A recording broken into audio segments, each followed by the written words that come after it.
안녕하십니까, 김정환 회장님. 지난 한 주일 잘 지내셨죠? 아유, 반갑습니다. 박영달 회장님. 예.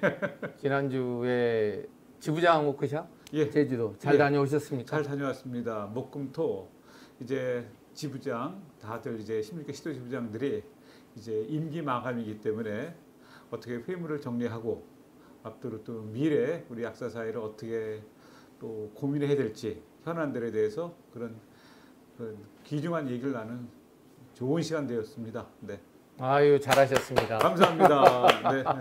뭐 우리 김정 회장님도 6년을 서울시 약사에 다녔으니까는 뭐 이런 기회가 저보다 더 많으실 것 같고, 우선 저도 언론에 보니까는 또 김정 회장님 대구 반월당 지역 그 한약국 거기서 1인 시위도 하시고 현장 다녀오신 걸 알고 있는데 그 분위기 좀 어땠습니까?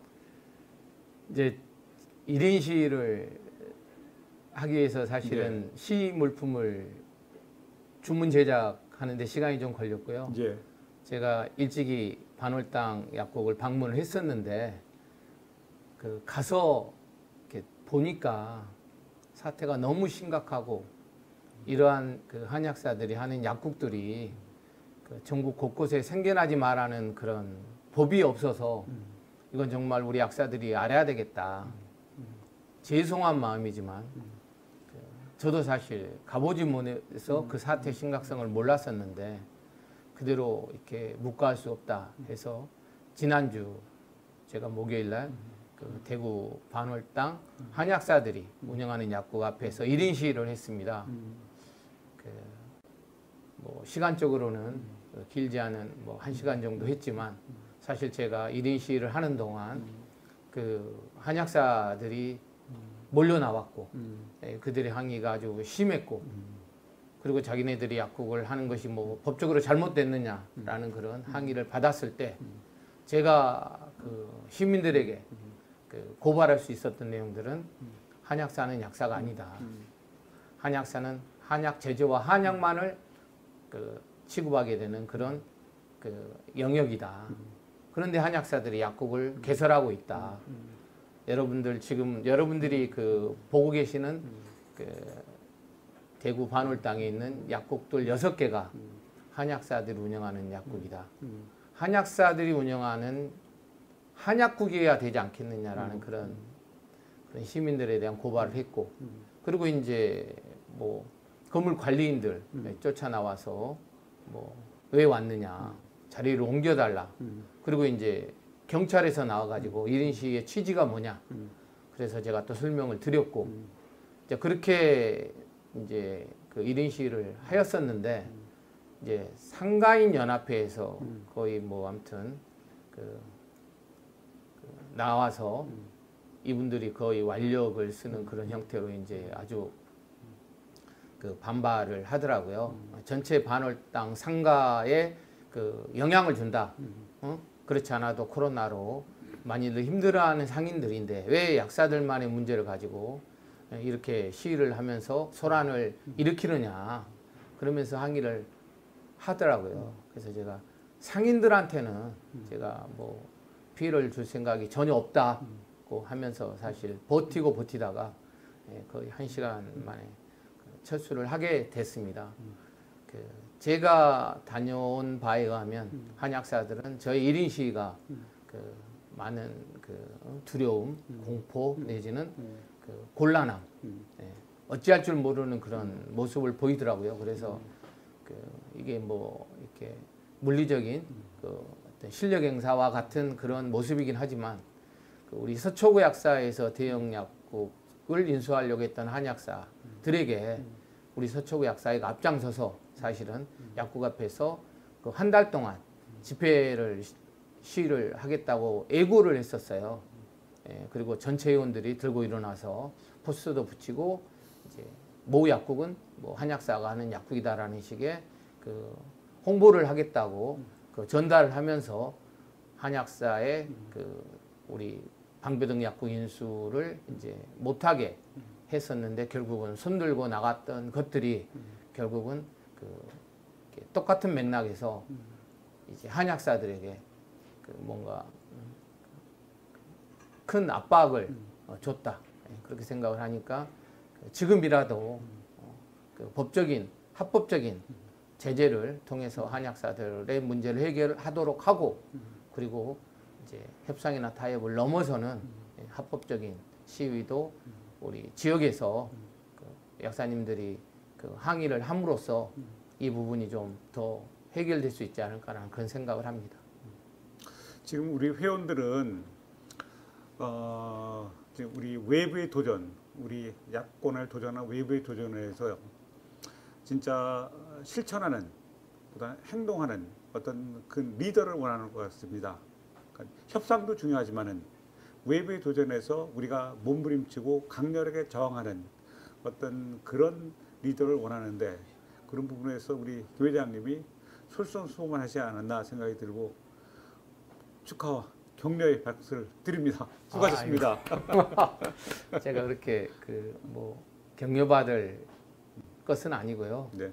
일찍이 이 한약사 문제와 관련해서 실상을 알았어야 되고 그리고 일찍이 또 시위를 하더라도 했어야 되는데 정말 때 늦은 감이 있어서 이제 뭔가 책임 있는 그런 모습으로 죄송한 마음도 있고요. 이제 다만 지금 우리 김대엽 대한약사 회장이 대구 반월당 한약사들이라는 약국을 한번 가봤을까라는 그런 의구심이 들어요.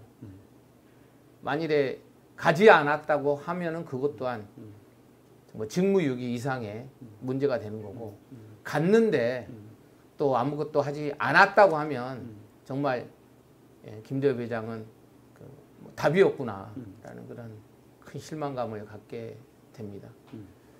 사실 이번 계기를 통해 가지고서 뭐 이번에 대한약사 회장에 나오는 후보자가 됐든 또 지부장에 출마하는 뭐 지부장 예비 그 후보자 됐든 이런 분들이 현장에 답이 있으니까는 현장에 나가서 회원들의 어떤 고충과 그걸 현장에 보고서 그것이 바로 정책에 입안될 수 있대. 우리 약사에는 달라지지 않은가 생각이 들고 어떤 탁상공론이 아니라 행동하는 어떤 그런 리더들이 앞으로 많은 지도자들이 나왔으면 좋겠다 이런 생각을 해봅니다. 네. 수고하셨습니다. 감사합니다. 네. 우리 김 회장님 또 보니까는 온라인 투표 실시를 위한 임청 소집 요구하셨던데 어떤 뜻으로 이거 하셨습니까? 이제 2018년 온라인 투표를 도입하였을 때의 취지가 예.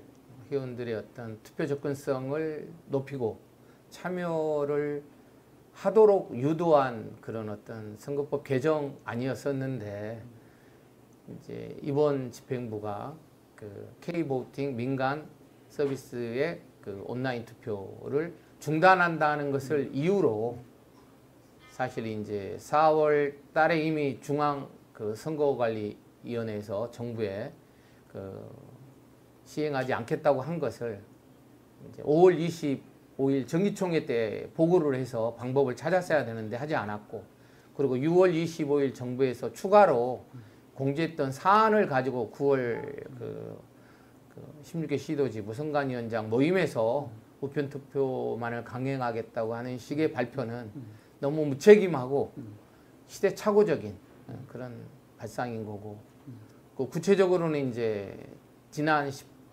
2018년 온라인 투표를 병행함으로 인해서 투표율도 높아졌고 또 이제 전자투표에 참여하겠다는 회원들 숫자도 훨씬 많았기 때문에 지금이라도 그 대한약사회장이 그 의지만 있다면 전자투표가 병행될 수 있다고 그 판단되어져서 그런 요구를 했습니다. 이제 저도 공감하고요.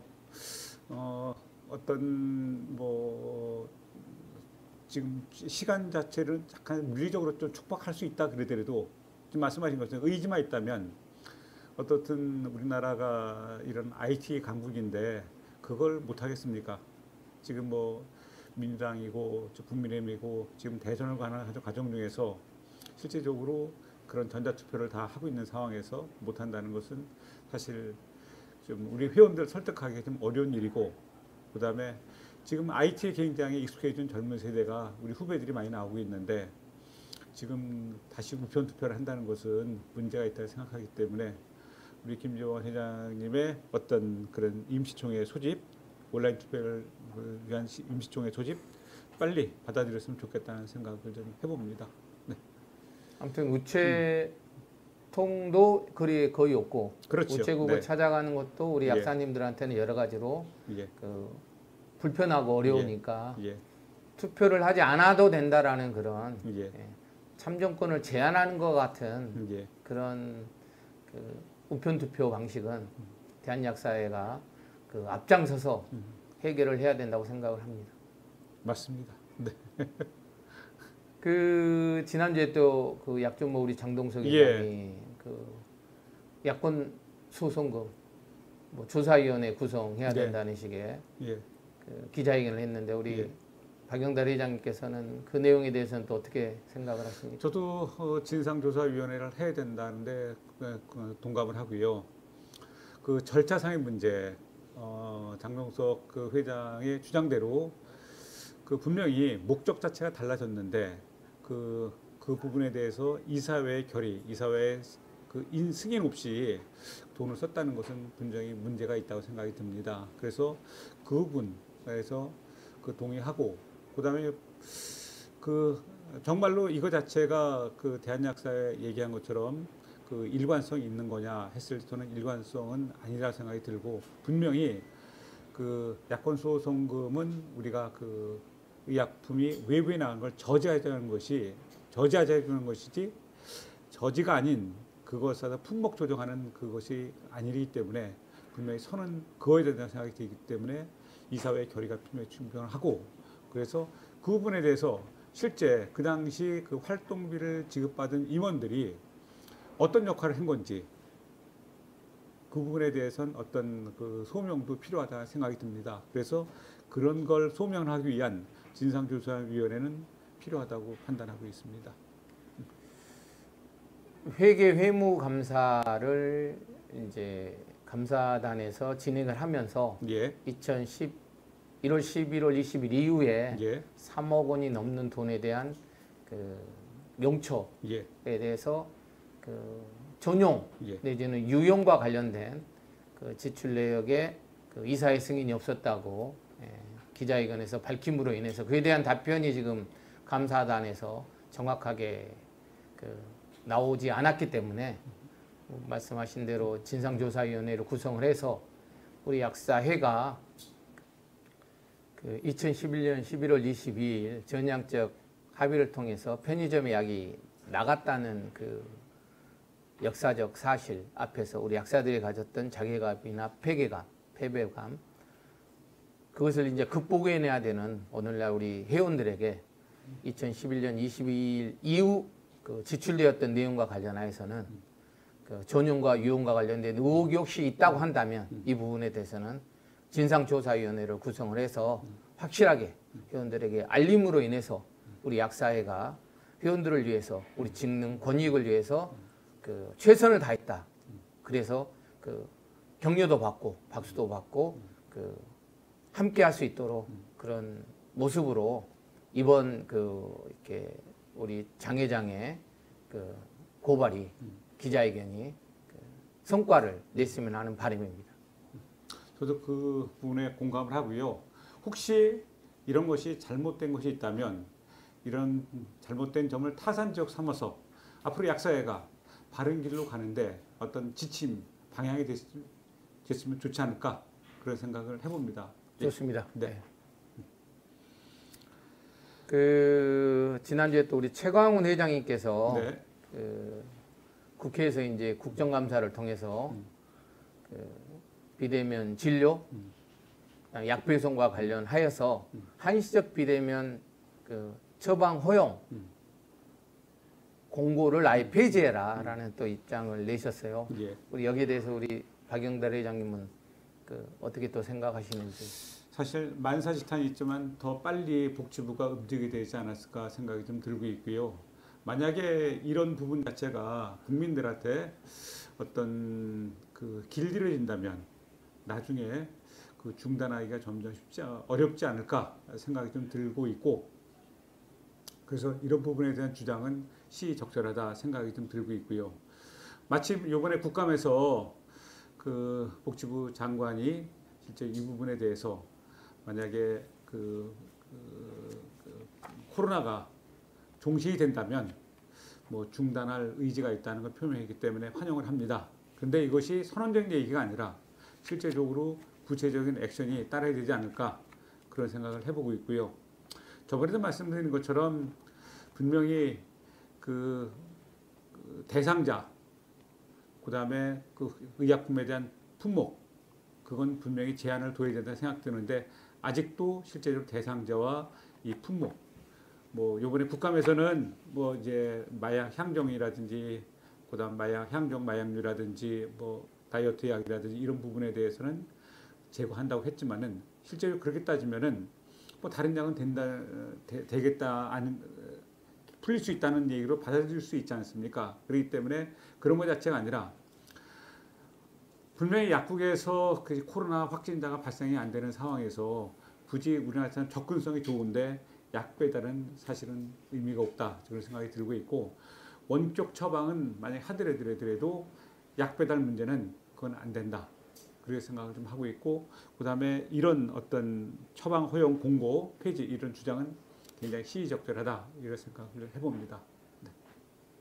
2020년 2월부터 네. 비대면 진료가 진행이 되었고 예. 그리고 최근 자료에 의하면은 거의 240만 건이 넘는 비대면 진료가 되었더라고요. 예. 그래서 약 배송, 그 약품 전달과 관련하여서 지금 이제 그 환자들이 약을 배송받고 있는 현실 속에서 뭐 마약류라든가 고위험 약물, 뭐 스테로이드제라든가 뭐 이렇게 그 수면제 같은 졸피뎀 같은 약들이 지금 그 무분별하게 지금 처방되어서 지금 배송되어지고 있다는 그런 실제적인 상황들이 국정감사를 통해서 이렇게 밝혀졌기 때문에 그 시급하게 그렇게 뭐 그렇게 하겠다 뭐 이렇게 대책을 세우겠다라는 발언보다는 그 시급하게 이제 복지부가 그 시행을 해야 된다. 그 마약류 고위험 약물의 처방, 그다음에 전달, 배송도 못하게 해야 되고 우리 최강훈 후보님께서 말씀하신 것처럼 그 근본적으로 그 약품 배송과 관련해서는 처방을 아예 못하도록 하는 게 정답이라고 생각을 합니다. 네. 저희 그 약사비전 4.0 연구소에서 예.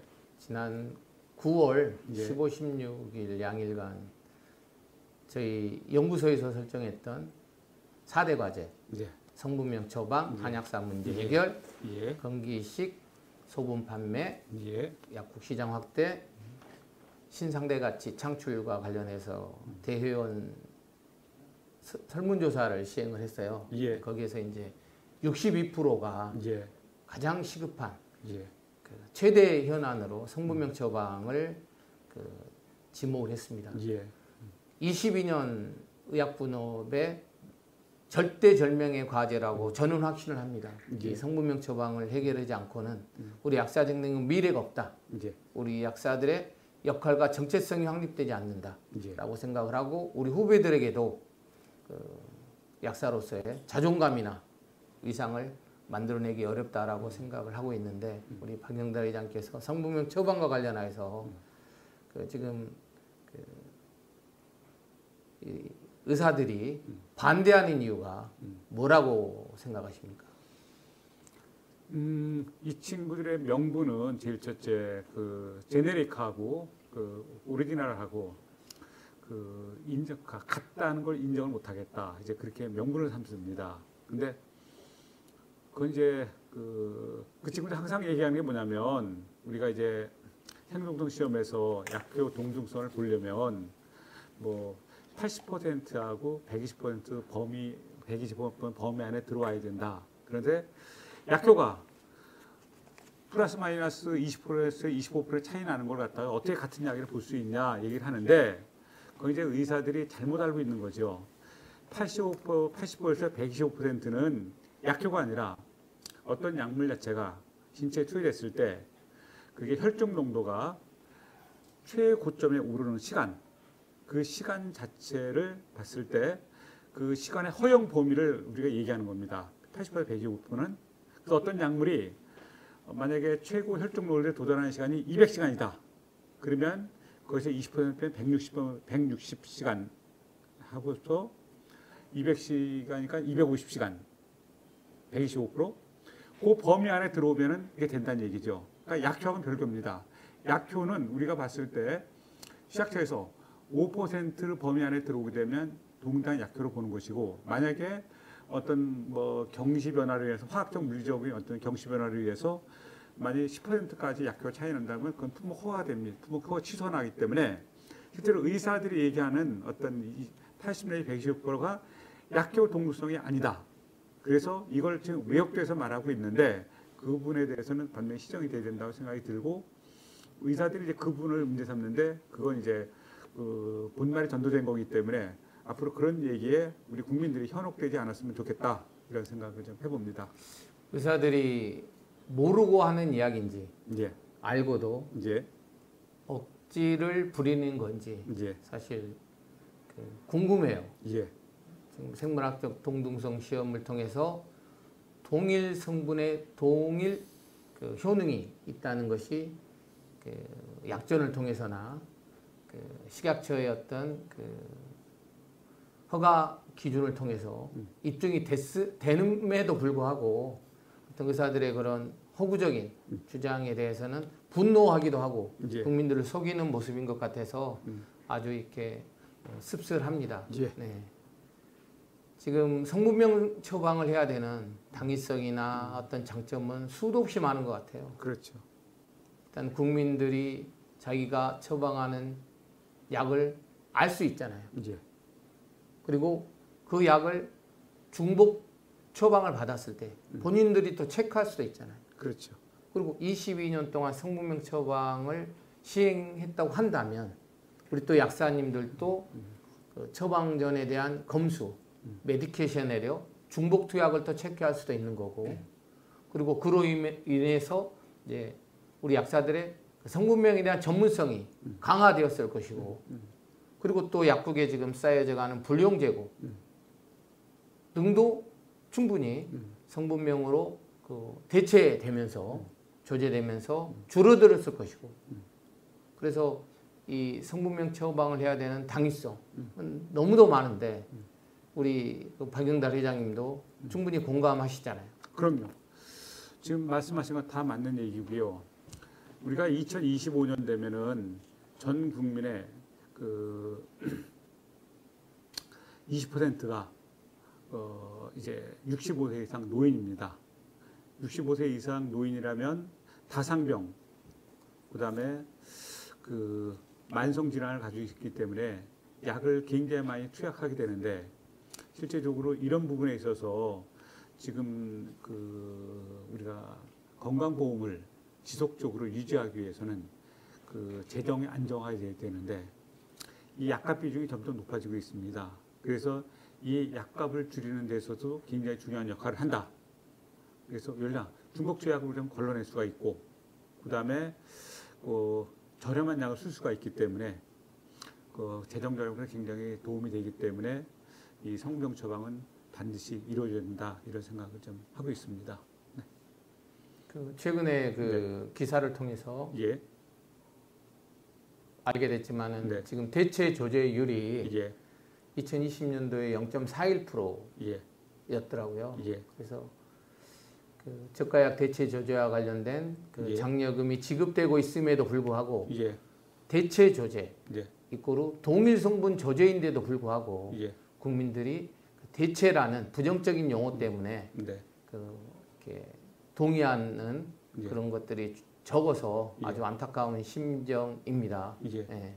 저도 조사를 해봤더니 최근 5년간 대체 주주율이 보니까는 정전수위원회를 발표했더니 0.26%라더라고요. 이게 우리가 의약분업 20년 전에 의약분업 상시했을 때 사실 우리가 그 의료법 시행규칙 12조를 보면은 그 처방 기재 사항에 분명히 성분명을 할 수 있고 상품명을 할 수 있고, 그 다음에 약전에서 정해진 명칭을 할 수가 있게 돼 있는데, 실제적으로 그 상품명 처방을 만약에 성명 처방을 하게 되면 의약분업이 깨지기 때문에 이제 상품명 처방을 집어넣는데, 실제적으로 그 상품명 처방에 대한 폐단을 분명히 정부는 알고 있었죠. 그래서 말씀하신 것처럼 약사법 그 25조, 27조를 만들어서 보면 이제 약사법 25조는 지역 처방의약품 목록이라는 조항을 만들어서 그러니까 지역 의사회는 지역 약사회에다가 그 지역에 있는 의료기관이 어떤 처방약을 낼지 그 처방 목록을 그 개설 약국한테 이제 전해주고 약사들은 준비해서 그 처방을 준비하기로 했는데 실제적으로 여기는 처벌 규정이 없다 보니까는 그 약사법 25조가 유명무실화됐고 또 27조도 대체 조정을 하게 했는데 지금 말씀하신 것처럼 그 뭐 어떤 그 명칭 동일성분 조제에 대한 명칭에 대한 그 이해도가 떨어지기도 하고 대체 조제하게 되면 뭔가 유사한 약으로 바꿔주는 것처럼 국민들이 오해를 하기 때문에 쉽지가 않고 또 그걸 또 그 환자한테 동의받은 이후에는 나중에 또 병원에 사후 통보하는 과정 자체가 복잡하기 때문에 실제적으로 이런 대체주의율이 굉장히 떨어지기 때문에 이런 부분 자체가 이번에 이제 새로 약사법 개정을 하려고 했는데 또 여당의 그 신현정 국회의원이 뭐 자기 어떤 지역 이기주의자였다 국민평보다는 반대를 해가지고서 현재 무산이 돼서 굉장히 안타깝습니다. 그래서 그 이런 부분 자체라도 사실 약사법 내에서 얼마든지 대체조정 활성화되고 그다음에 어떤 성명 처방이 될 수 있게끔 약사법은 되어 있지만은 여기다 강제 조항이 없고 어떤 정부의 실천 의지가 없기 때문에 이렇게 되지 않았나 생각이 듭니다. 네. 신현영 국회의원님의 그 대체 조제를 네. 동일 성분 조제로 예. 그리고 사후 통보를 DUR 통보로 하자는 법안이 예. 현재 지금 이렇게 그 좌절된 건 아닌 것 같고요. 예. 현재 논의 중에 있다라고 예. 그렇게 생각을 하고 네. 그리고 이제 국감이 지나서 예. 그 이렇게 이번 정기국회에서 예. 정상적으로 예. 통과되기를 간절히 바랍니다. 아무튼 성분명 맞습니다. 처방을 하게 되면 그 의사들의 그 처방하는 약물이 줄어들지 않을까. 예. 과다 처방을 하지 않는다. 그리고 고가약 처방도 하지 않는다. 그리고 리베이트도 근절될 수가 있다. 이 모든 것들이 이제 국민의 건강권에 도움이 되고 보험 재정 절감, 약제비 절감에도 도움이 되고 그리고 불용 재고도 줄어들게 되고 해서 그 성분명 처방은 공익적인 부분이다. 의사 약사가 그 어떤 이권을 가지고 다투는 그런 정책이 아니고 국민을 위한 정책이다라는 것에 대해서 그 확신을 합니다. 네. 공감합니다. 네. 사실 그런데 이제 그 성명 처방을 얘기하다 보면은 이제 바로 그거 자체가 이제 성명 처방 이꼴 이제 그 리베이트 이렇게 연관된단 말이에요. 지금 실제적으로 의사들 자체가 그걸 놓지 못하는 이유 중에 큰 하나가 리베이트가 아닌가 생각이 좀 들고 있고요. 그래서 우리가 성명 처방을 주장을 하게 되면 국민들 입장에서 봤을 때 그러면 리베이트의 어떤 그 헤게모니가 의사에서 약사로 가야 되는 거 아닌가, 가는 거 아니냐, 그런 이제 그 의문점을 제시하게 되고, 그러면은 실제적으로 그런 이제 사회적 합의가 이루어지기 굉장히 어렵기 때문에 저는 이제 중간 단계로 이제 국제 표준명이란 INN 그걸 저는 이제 한번 제안을 한 적이 있었죠. 그건 이제 뭐 잘 알다시피 그 WHO에서 1950년에 어떤 제안한 이제 어떤 이제 제네릭 그 상품명에 대한 어떤 장명법, 표준화된 장명법을 이제 말씀드리는 거죠, 이것을. 그래서 지금 한 2017년까지만 통계 조합들에도 한 만여 개의 그 INN 장명 그 이름 자체가 이제 정해진 걸로 좀 알고 있는데 지금 많은 유럽 국가에서는 이걸 지금 채택을 좀 하고 있습니다. 프랑스 같은 경우는 2009년도에 그 이제 INN 이제 이걸 이제 실시를 했고 실제적으로 대체 조율 자체가 한 6년 후에 그러니까 2016년도에 봤더니 2015년도 그렇죠 16년도에 봤더니 한 87% 올라가기 때문에 프랑스 2016년도부터 국제 표준명 INN을 갖다가 이제 공식적으로 처방하게끔 이제 강제화했습니다. 그래서 우리나라도 지금 아까 말씀드린 것처럼 우리 제에서 타이레놀, 만약에 타이레놀 자체가 타세놀이다 무슨 여러 가지 상품명이 있다 보니까는 지금 약국에서 지금 타이레놀 지금 찾으러 왔는데 다른 약을 권하면 유한양의 어떤 약, 동화장의 어떤 약을 권하게 되면 소비자들이 다른 약이라 얘기하고서 그냥 가는 경우가 그냥 열에 9은 그렇게 됩니다. 그렇기 때문에 어떤 이 국민들이 한 가지 동일 성분의 약은 다 약이 같다는 걸 인식하기 위해서는 이 장명법 자체가, 제네릭의 장명법 자체가 어떤 표준화가 돼야 된다, 이런 생각을 좀 해보고 있습니다. 네. 지금 말씀하신 성분명에 대한 대국민 홍보, 네. 정부도 해야 되고 네. 약사회도 해야 되고 사실은 의사들도 해야 되는데 지난 22년 그리고 지난 김대엽 집행부 3년을 돌아보면 국민들에게 성분명에 대한 이해와 홍보를 설득을 해봤는가라는 거는 의구심이 들거든요.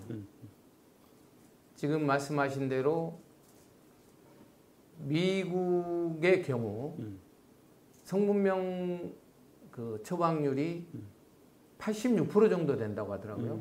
영국은 80% 정도 되는 거예요. 근데 이게 이유가 뭐냐? 제네릭을 이제 그 제네릭 약을 이렇게 권장하는데, 근데 이제 제네릭명하고 이 성분명하고 똑같은 거예요. 그렇죠. 미국의 경우가. 그렇죠. 그러니까 제네릭명이 상품명인데 상품명으로 처방을 했는데 이게 이제 성분명 처방이 되는 거고. 그렇죠. 네. 그래서 이제 제네릭을 권장하다 보니까 86% 정도의 성분명 처방을 하고 있다. 그래서 미국의 사례, 영국의 사례가 우리가 또 본받을 수 있는 아주 좋은 그런 그 사례인 것 같고, 그래서 그 우리나라도 지금 말씀하신 대로 국제일반명 INN에 대한 그 정부 정책이 그게 이제 시행규칙만 그 바꿔도 그렇게 처방할 수 있다고 제가 알고 있거든요. 아무튼 그 어떤 법을 고쳐야 되는 게 아니고 정부의 의지에 달려 있다. 그게 맞습니다. 그 식약처 고시인데 그게 의약품 품목허가 신고 심사 그 규정이 있는데 그 규정만 고시만 바꿔주게 되거든요. 사실 상품명을 정할 때 그것은 제약회사의 어떤 그 고유 권한이지, 어떤 약이 나왔을 때 어떤 이제 상품명을 정할 때 의사회 약사에 자문을 권하지 않습니다. 그렇기 때문에 이 장명법은 국제표준명 장명법, 그러니까 우리가 타이레놀 쉽게 얘기하면 아세타민오펜 500ml 정, 항문 얀센, 유한, 한미 이렇게 정하는 것은 그것은 약사의 의사를 눈치 볼 거 없는 거예요. 정부가 결정하고 그다음에 기업에서 제약회사에서 그렇게 바꾸면 되는 겁니다. 그러니까 정부의 의지만 있으면 되면 얼마든지 가능하다. 그러니까 국제표준명 INN 이건 결국은 이것도 하나의 상품명이지만은 상품명 처방이지만은 말씀하신 것처럼 성분명이 들어간 상품명이기 때문에 약국에서 대체 조제라든지 국민들이 동일한 약이라고 인식하는데 굉장히 유리하다. 그다음에 의사들의 상품명 처방을 또 인정해 주는 거기 때문에,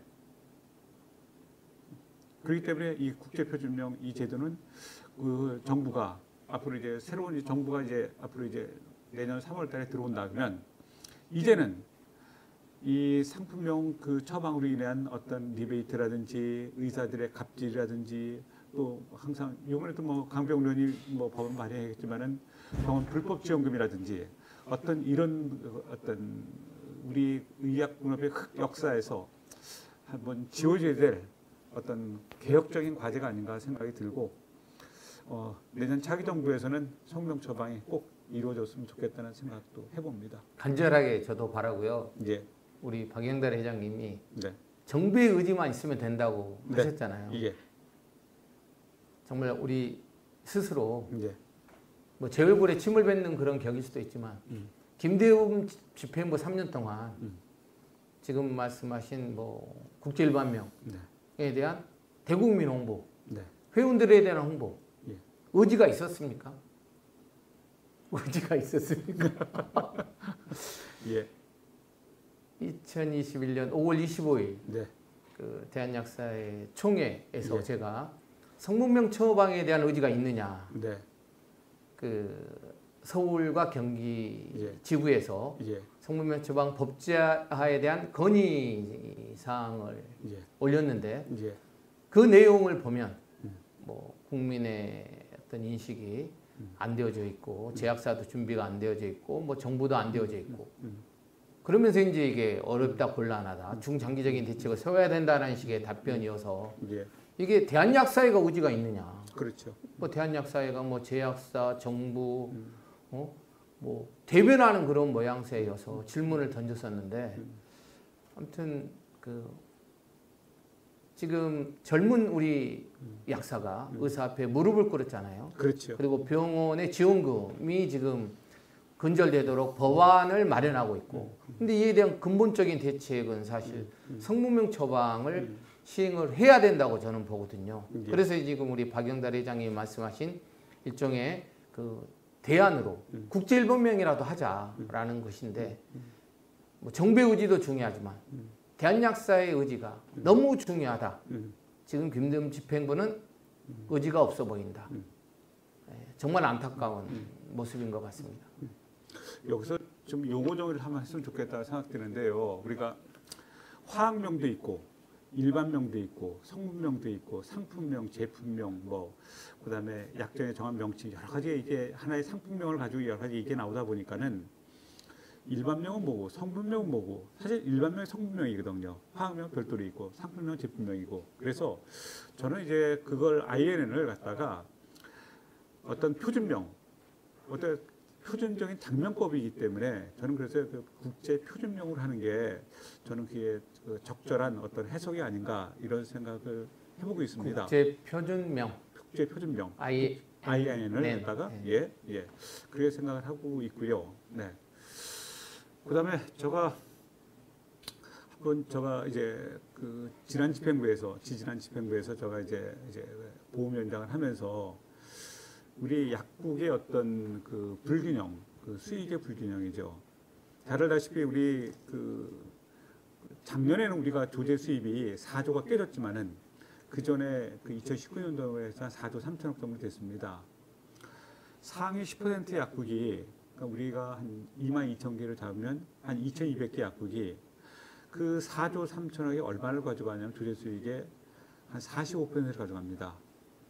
그다음에 상위 30%가 70%를 가져가고 상위 50%가 80%를 가져가는 구조예요. 그러면 이런 그 양극화된 건 결국은 뭐냐면 상품명 처방이 주 원인이다.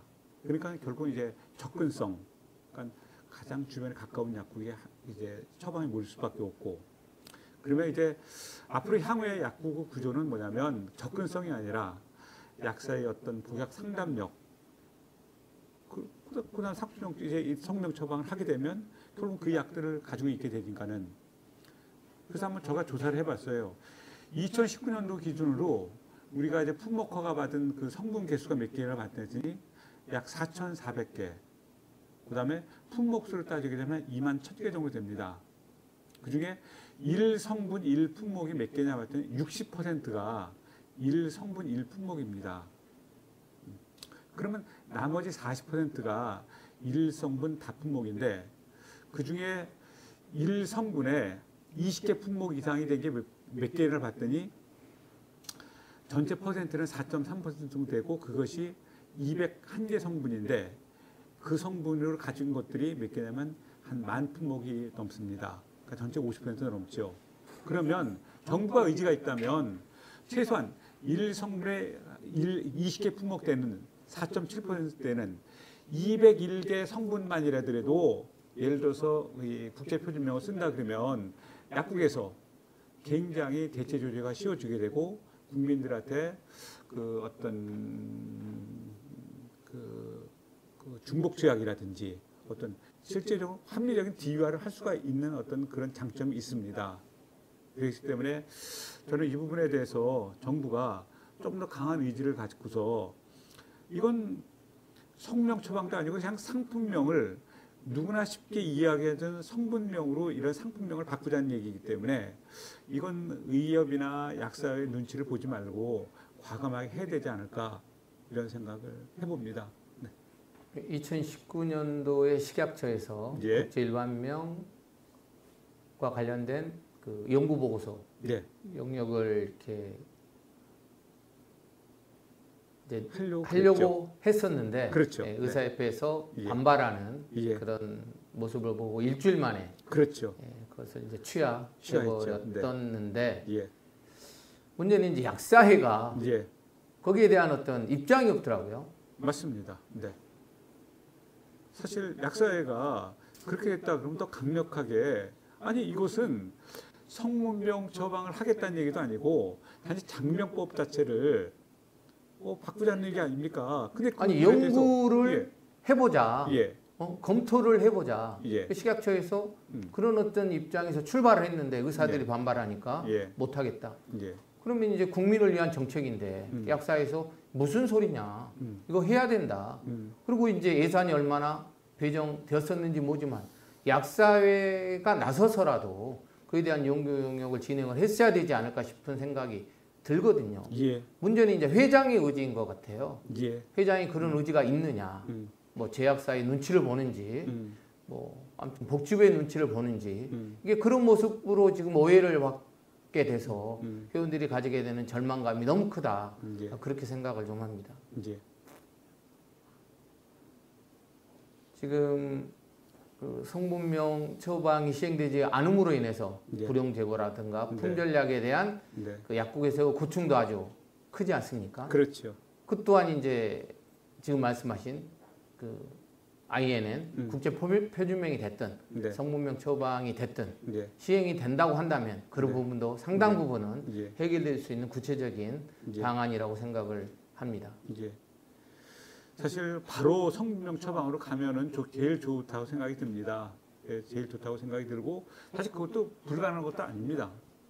해서 예를 들어서 아시타민의 처방을 나오게 되면 약국에서 어떻든 생동성 품목을 받은 뭐 유한 아시타민을 쓰든 한미 아스피린을 쓰든 쓰면 되는 건데 사실 그것은 이제 사실 정책 결정권자의 의지만 있다면 가능한 것이고 그러나 사회적 혼란을 줄이기 위해서 좀 중간 단계를 간다면 아까 말씀드린 것처럼 국제표준명 IN을 써서 성분명 자체가 상품명이 될 수 있게끔 그런 어떤 중간 단계를 거쳐도 저는 좋다고 생각이 들고 어떻든 우리가 20년 동안 기다려왔고 문제점이 발견됐다 그러면은 이제는 강한 개혁 의지를 가지고서 차기 정부가 이 일을 완수해야 되지 않을까. 또 차기 집행부는 또 성명 처방 자체가 될 수 있도록 제일 열심히 하는 후보자가 또 차기 우리 대한약사 회장을 맡아서 이걸 가지고 관철시켜야 되지 않을까 이런 생각을 해봅니다. 2007년도에 성분명 처방 시범 사업을 네. 시행을 했지 않습니까? 그렇죠. 네. 그리고 이제 그 시범 사업에서 네. 유의미한 어떤 성과를 못 낸 것으로 네. 제가 기억을 하고 있고 예. 그때 이제 집행부에 또 임했던 네. 분들이 네. 지금 또 집행부에 같이 임하고 있어서 네. 혹여라도 네. 성분명 처방에 대한 기대가 없지 않는가라는 그런 의심을 갖게 되는 거거든요. 예. 그래서 그런 부분과 관련하여서는 아무튼 그 회장의 의지, 집행부의 의지, 그리고 우리 약사사의 의지가 그 표출이 돼야지 뭐 복지부든 정부든 의지를 갖고 그 나서는 거지. 약사회는 침묵하고 있는데 국민들은 알지를 못하는데 이 제도가 어떻게 이렇게 알려지고 제도가 되겠습니까? 아무튼 우리 박영달 경기도 회장님도 그 책임으로부터 자유롭지 않다. 제가 그렇게 말씀을 드리고 저 또한 네.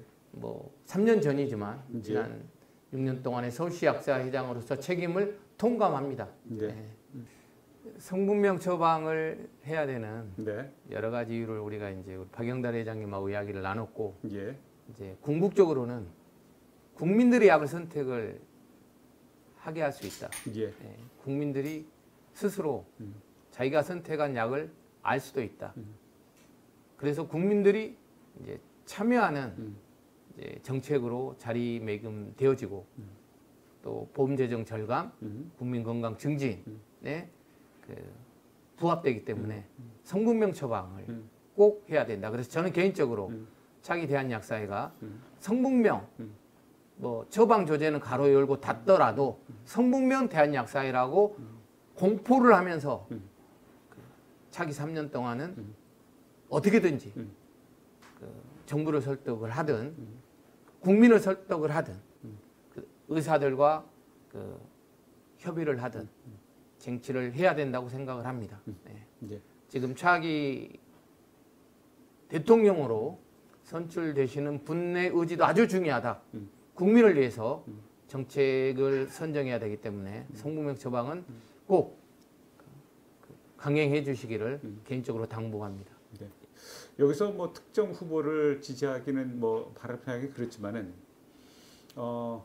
성명 처방에 대해서 그래도 우호적인 반응을 가졌던 분이 그 이재명 경기도지사였습니다. 그래서 이번에 뭐 민주당 후보로 결정되기도 했지만은 어떤 이번에 우리가 차기 정부하고 우리 대한약사회가 잘 합심을 하게 되면 지금 말씀하신 것처럼 국민건강보험 재정 절감, 그다음에 약사의 정체성, 그다음에 환자의 자기 약 먹는 약 알 권리 그런 확보 차원에서 이것은 꼭 실천돼야 되고 실현돼야 된다고 생각이 들고 저 김종호 회장님 화이팅 하십시오. 화이팅! 우리 박영달 회장님이 이제 민주당의 우리 네. 이재명 대통령 후보님을 딱 지칭해서 네. 성명명 처방을 시행해 주실 분이라고 네. 말씀해 주신 것에 대해서 네. 감사드리고 예. 혹여라도 예. 이제 국민의힘 당의 후보가 어떤 분이 되실지 모르지만은 예. 그 후보님도 예. 성명명 처방을 하겠다라는 예. 그런 의지를 갖고 예. 대통령 후보로 나서셨으면 하는 예. 개인적인 바람입니다. 저도 자, 우리 예, 공감합니다. 박영달 회장님 화이팅! 감사합니다. 화이팅! 김정호 화이팅! 제가 이제 음력으로 예. 그 생일이세요. 예. 네. 추석 다음 날이 제 생일이거든요. 아, 음력으로 그러세요? 8월 18일. 저희 그러세요? 집사람이 예. 생일 선물을 예. 뭐 해주겠다고 해서 나 당신만 옆에 있으면 된다. 예. 네. 그렇게 이제 아무튼 이렇게 했는데 제가 이제 손가락을 좀 보여드리잖아요. 예. 커플링 맞췄어요. 오. 그래서 제가 이제 평소에 몸에 사실은 뭐 시계가 됐든 뭐 반지가 됐든 끼지 않고 살아왔었는데 예.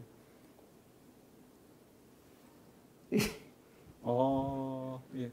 저도 한번 따라하고 싶네요. 아주 감격스럽습니다. 예. 저도 몸 부착하는 게 싫어서 뭐 반지나 시계나 이런 걸 못 합니다. 못 하는데 그 상당히 의미가 있네요. 예. 아무튼 이제 나이를 먹어가면서 예. 이제 늙어가면서 아무튼 저희 집사람한테 딱 붙어서 제가 잘 살도록 하겠습니다.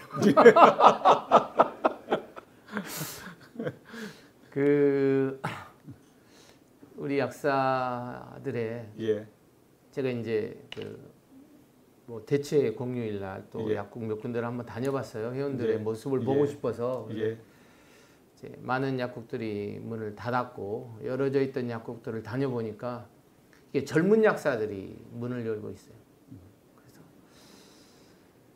아무튼 뭐 이렇게 의무감이나 책임감이나 뭐 소명의식을 갖고 약국을 열어주고 계시는 모습이긴 하겠지만 젊은 약사들의 그런 어떤 모습이 선배로서 좀 안쓰럽다라는 생각도 좀 들더라고요. 그래서 어떻게든지 우리 박영달 회장님이나 저나 약사에서 받았던 그 은혜가 너무 많다.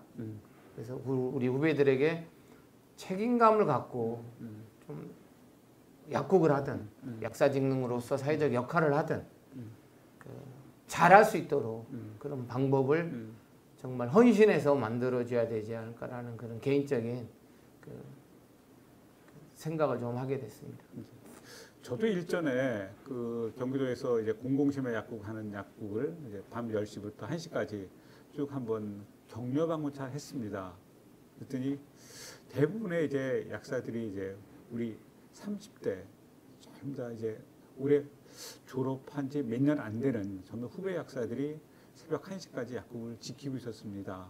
그래서 그 친구들이 이제 기본적으로는 어떤 사명감도 있고, 그러니까 낮에는 이제 처방 조절을 하다가 이제 그 심야 시간 때는 처방 조절 없이 대부분 다 일반 약 이제 환자가 많지는 않지만은 그 상담하는 과정 중에서 그 약사 직능에 대한 어떤 자부심을 느꼈다 하는 이제 긍정적인 답변을 받았지만은 어떻든 그래도 경제적인 문제도 또 무시할 수 없는 상황에서 근무를 하고 있다는 것이 약간 애틋한 마음이 좀 들었습니다. 그래서 지금 말씀하신 것처럼 우리 선배들이 앞으로 이제 후배 우리 약사들이 어떤 미래에 약간 경제적으로라도 좀 안전하고 그다음에 어떤 직업인으로서의 어떤 사명감을 갖고 일할 수 있게끔 그런 환경을 만드는데 우리가 최선을 다해야 되지 않을까 그런 생각도 해봤습니다. 같이 공감합니다. 네. 그러니까 지금 약국의 수익 구조가 예. 처방전에 너무 이렇게 치우쳐져 있잖아요. 그렇죠. 결국은 이제 상품명이 가져온 폐단이고 예. 그로부터 우리 후배들이 그 아주 불리한 여건에 와 있다라고 생각을 하고 이 성분명을 통해서 처방전이 좀 분산되도록 하는 그런 효과 예. 그리고 국민들에게도 건강 증진에 기여될 수 있는 그런 효과 그리고 보험 재정도 절감될 수 있는 그런 효과를 꼭 이루어지도록 우리 후배들을 생각하다 보니까 염려하다 보니까 또 더 성분명 처방이 절실한 것 같습니다. 예. 지금 우리가 모델에 얘기했던 한약사 문제나 성분명 처방이나 결국은 우리 후배 약사들의 일자리와 일거리와 같이 연동되는 문제이기 때문에 이 문제는 우리가 진짜 우리 기성, 우리 어떻게 보면 기득권을 가진 우리 약사님들이 우리 후배 미래 앞날을 위해서 진짜 처절하게 좀 노력해야 되지 않을까 이런 생각도 해보고 그 중심에 우리 김정은 회장님 더욱더 수고해 주시고 분발해 주시길 바랍니다.